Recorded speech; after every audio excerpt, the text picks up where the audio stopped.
ka-vloggers! Kami mga ka-vloggers, magpabadlis at Pabadlis muna tayo mga Sabi ka-vloggers. ko sa unang mga ka-vloggers, no, pag nagpabadlis good ka, for the art lang siya, for the coolness. Pero ang tinuod na meaning di ang mga ka-vloggers, mo din lang sa laog kahinaan day mga ka-vloggers. Muna siyang ginatawag mga ka-vloggers na repent and to be humble. O ginaremind ta aning cross mga ka-vloggers, ug unsa ta kapalangga sa Ginoo mga ka-vloggers. Aw daw ni balik man ko ani sa ko ang pagkakatikisa mga ka-vloggers. Oy, char!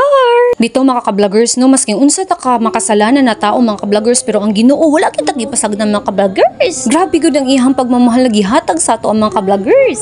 Grabe pagkadaghan na gyud karon sa mga nagpabadlis mga ka-vloggers. Grabe naguot gyud ang simbahan mga ka-vloggers. Bitaw pasintabi lang ko dira sa mga dili katoliko mga ka-vloggers ha. Kabalo ko lahi-lahi man gyud faith mga ka-vloggers, isa lang gid ato ang sentroan ng mga ka-vloggers kun dili ato ang Ginoo mga ka-vloggers. Kaning pabadlis nato ron mga ka-vloggers, dili lang ni sa fasting mag-focus mga ka-vloggers, kun dili salihan ni natong mga pag-ampo nato mga ka-vloggers.